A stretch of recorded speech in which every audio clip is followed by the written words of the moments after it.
welcome back to the deep dive. Okay, so we know you're right there in week 4 of developing skills and strategies for success with Professor Bond. You're nearing the finish line for this first course, which is fantastic, and really looking to end strong. That's a great goal. And we're here to help you summarize this week's essential materials, but maybe more importantly, help you really use them for those 2 upcoming discussions. Exactly. Think of this deep dive as your strategic playbook.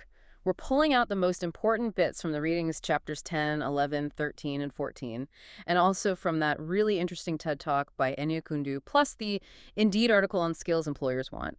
Our mission really is to give you a clear roadmap, something actionable so you can confidently tackle those assignments and, really finish this course well. Yeah, think of it as your shortcut to being genuinely clued in on persistence, growth, integrity, and building those skills you need for school and for your career down the line.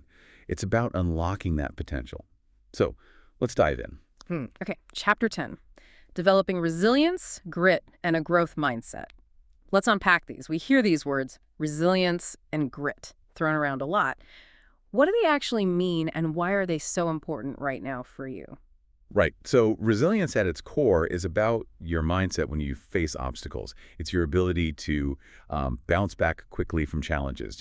Imagine getting a grade that's maybe disappointing. Resilience isn't just ignoring it. It's looking at it, figuring out what maybe needs improvement, learning from it, and then actively moving forward, not getting stuck. Okay, so that's bouncing back. What about grit then? How's that different? Grit is more about the sustained personal perseverance, sticking with a task or a big goal even when it gets really hard. It's that tendency not to give up until something's done. Psychologist Angela Duckworth really popularized this idea. Duckworth, right. And her research, it kind of turns things on their head, doesn't it? That 2007 study she did, looking at Ivy League students, West Point cadets, even spelling bee kids. She found grit and perseverance were better predictors of success than, like, raw talent or IQ. That's pretty surprising. It really is. We're often conditioned to think natural talent is everything, but her work suggests that sustained effort, that stick-to-itiveness, that's actually more powerful. So, okay, for someone maybe juggling this course with work and life, facing new stuff, how do you apply that grit, especially when things feel overwhelming? Well, that's key. It's not just about blindly pushing harder, right? It's more like Yes. strategic stubbornness. Yeah. Step 1 is adopting the attitude that, okay, reaching the end goal is the only real option. But, and this is crucial, viewing the inevitable failed attempts not as failures, but as useful data, necessary parts of the process. Useful data. I like that. Yeah. Think about studying for an exam. If just rereading your notes isn't working, someone with grit doesn't just give up, they pivot. They try a different strategy, like making summaries or testing themselves, like the chapter suggests. This helps you spot where the gaps are, sure, but it also helps you refine how you're learning. It's about being resourceful, not just, grinding yourself down. That's a great distinction. Resourceful, not just exhausted. And it's not just for one exam, is it? Paul Stoltz even made GRI an acronym. Growth, resilience, instinct, tenacity. It makes you think that same tenacity applies to the bigger picture, like sticking with your entire degree program until you graduate, through all the ups and downs. Exactly. It's that long-term commitment. So grit fuels the effort, the strategy. But what fuels the belief you can even do it? That brings us to growth mindset. We hear that phrase, if you think you can, you will. Is there actual science there, or is it just feel-good talk? Oh, there's absolutely solid science behind it. Dr. Carol Dweck, she's a really big name in education research. She actually coined the terms fixed mindset and growth mindset. A fixed mindset is basically the belief that your abilities, your intelligence, they're just fixed traits. You're either smart at something or you're not. Right. I'm just not a math person? Yeah. That kind of thing. Exactly. And that often leads to fearing looking dumb, so you might avoid challenges, avoid taking risks where you might fail. But a growth mindset, that's the belief that actually talents and abilities can be developed through effort, through good strategies, through persistence. It fosters a focus on learning, on embracing challenges and seeing feedback not as criticism, but as valuable information for getting better. So the very act of believing you can learn something new, that your brain isn't set in stone, actually improves your ability to do it. It's not just positive thinking, it changes your approach. Precisely. And the sources point out hardly anyone is purely fixed or purely growth all the time, right? You might have a growth mindset about, say, learning a new hobby, but maybe a fixed one about public speaking. Oh, I could never do that. Yeah, that makes sense. I can see that. So the key is identifying those areas where you tend towards a fixed mindset. Notice it, don't judge it, but then actively plan. Plan how you'll embrace the challenge anyway, how you'll persist, how you'll see effort as the way forward, learn from feedback, and even find inspiration when others succeed instead of feeling threatened. Okay, now this is where it gets really interesting. Thinking about that TED Talk by Anindya Kundu, she adds another layer, suggesting grit alone might not always be enough. What's her point? Kundu makes a really powerful argument for what she calls social scaffolding. Basically, tailored mentorship, strong support systems, strategic opportunities. She says these are just as crucial, especially for students overcoming really significant obstacles. Social scaffolding, like supports built around you.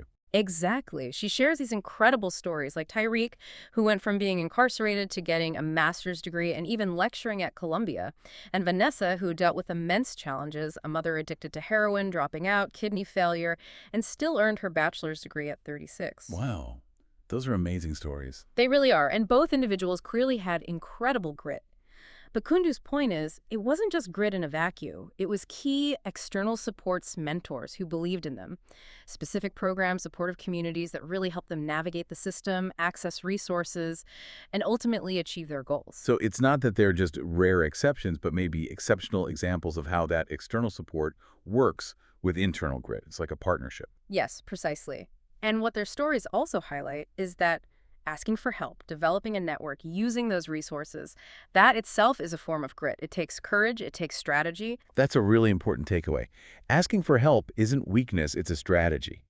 Okay, so these ideas, grit, growth mindset, social support, they aren't just abstract concepts. They tie directly into your Week 4 discussion Forum 1. You're asked to share a personal example related to these, talk about an idea from the readings or the video, and describe your own social support. How can you use what we've discussed? Well, you can connect your own experiences directly to these definitions. Maybe a time you showed resilience bouncing back, or grit sticking with something tough, or recognized a shift towards a growth mindset.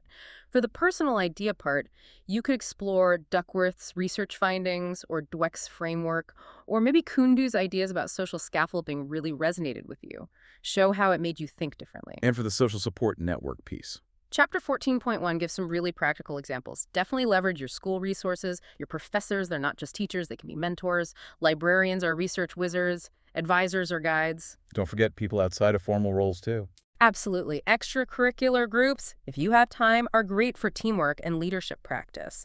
And your home-based family, friends who can give you quiet time or just cheer you on. Oh, and remember that grit partner idea from Chapter 10. Finding someone you respect who can help keep you motivated. That can be really powerful. Okay, great connections there for the first discussion. Yeah. Let's shift gears now. Yeah. Let's move from that internal mindset stuff to the external skills that make you successful. In college, sure, but definitely in your future career. This is the focus of your second discussion forum this week.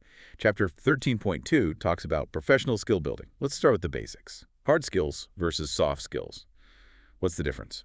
It's a really vital distinction. Hard skills are, the teachable, measurable things, specific abilities for a job, like knowing a software program or speaking another language or being able to type quickly, things you can often get certified in. Okay, the technical stuff. Right. Soft skills, though, they're more about your personality traits, your interpersonal skills, how you work with others, how you approach problems. Think communication, collaboration, critical thinking, adaptability, leadership, those kinds of things. And employers care about these a lot. Increasingly, yes. While hard skills might get your resume looked at, employers consistently say that soft skills often determine who gets hired, who gets promoted, who really succeeds long term. They're often the differentiator.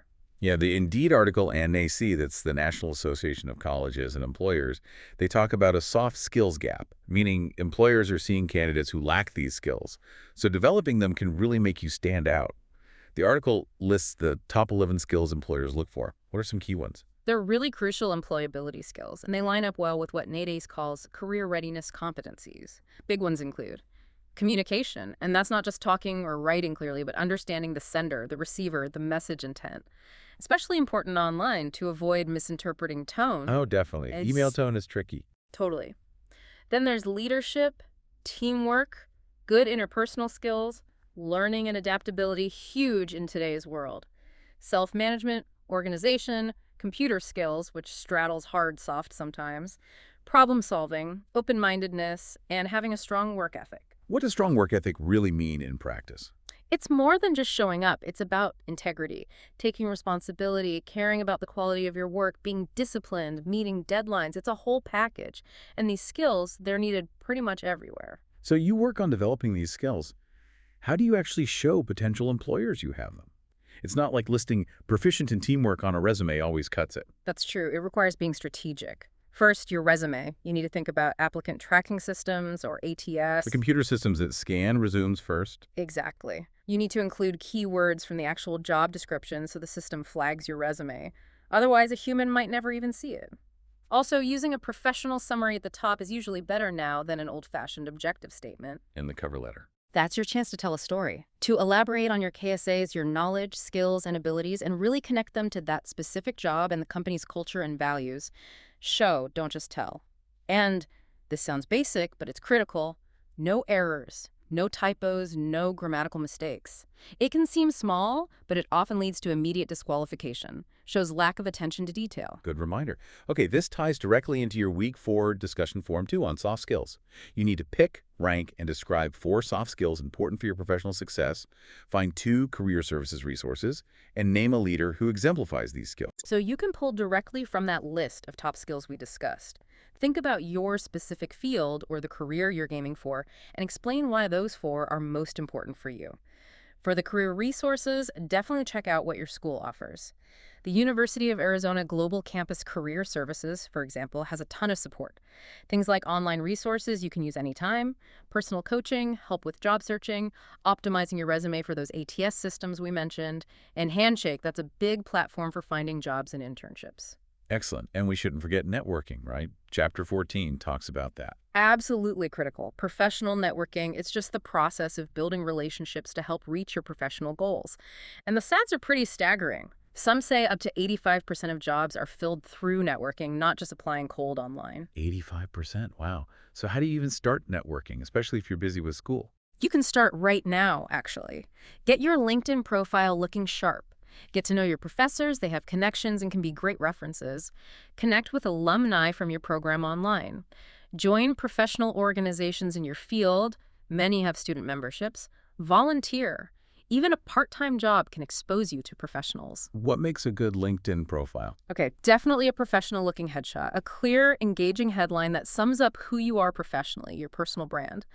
Use the About section to highlight your passions, your key skills, maybe some accomplishments. Flesh out the Experience section, and then actively connect. Connect with classmates, professors, people you know from work.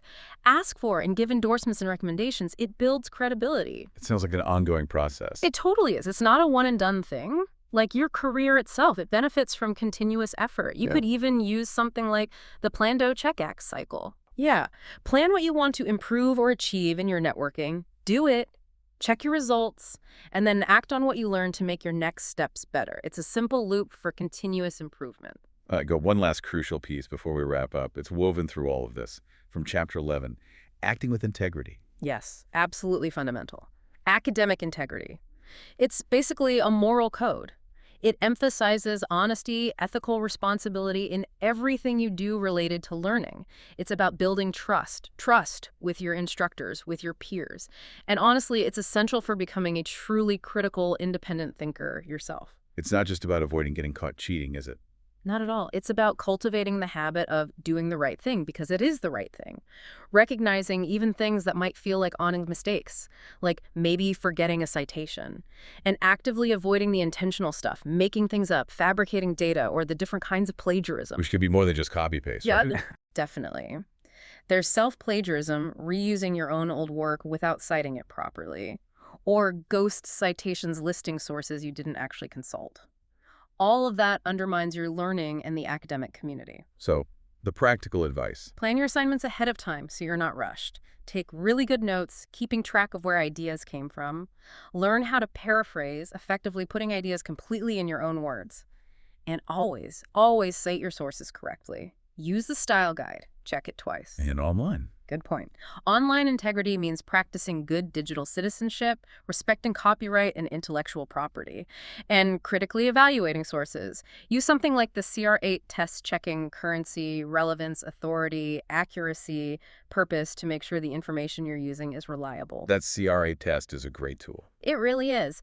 And building this habit of integrity, it reinforces your growth mindset too. You learn from mistakes, you commit to doing things ethically. It's foundational. Wow, okay. That was definitely a deep dive. We covered habits, mindsets, skills, support systems, all really essential stuff for your success. Yeah, and as you look to finish this course strong and move forward, just remember, this whole academic journey, it isn't just about grabbing facts and knowledge. It's about actively cultivating that resilience, really embracing a growth mindset, strategically building those vital soft skills, and knowing how to leverage your support networks, both social and professional. And underpinning all of it, That unwavering commitment to integrity, it's the bedrock. the strength and resilience you've already shown just by getting to this point, overcoming whatever challenges life throws at you to be in this course, that can absolutely be channeled into your academic goals. You've already proved you have grit just by being here in week 4. Absolutely.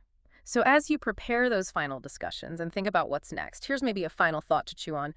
How will you intentionally, deliberately apply one insight from today, whether it's about grit or growth mindset or integrity or a specific soft skill today?